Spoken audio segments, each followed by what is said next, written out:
Sadia Mohammed just got back to Addis Ababa from Riyadh, Saudi Arabia, and reunited with her brother.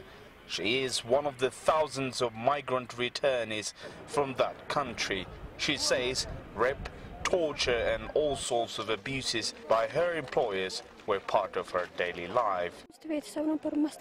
I was the only servant in a family of 15 people. To be honest, my lady employer was a good person, but the men were horrible. I was abused in all forms, but now I'm glad that I'm back home. Here at Bole International Airport, we have witnessed many more thousands flocking back home.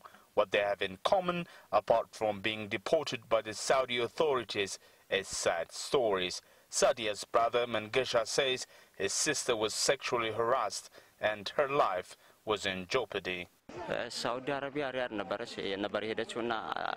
My sister was in Saudi Arabia, in Riyadh, and she lived there for about 9 months. Every time she calls, she cries of sadness. Her employers, especially them, were sexually harassing her. It was very hard for all of us. Sexual harassment. The Ethiopian government says so far it has received more than 20,000 of its citizens from Saudi Arabia, recently declared illegal immigrants. According to the newly established National Task Force for the Return and Support of Refugees, the returnees are being reunited with their families, and they too have their own demands. As much as possible, we expect our government to group us in unions for any type of work opportunity, especially as people here are in a deep psychological and financial crisis.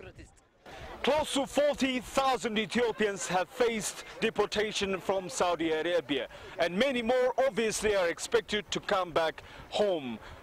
The ultimate solution for these migrants is not just providing them with healing services only. The government here needs to provide ample job opportunities for its citizens so that they can stay here, home. Grumjana, CCTV, Addis Ababa, Ethiopia.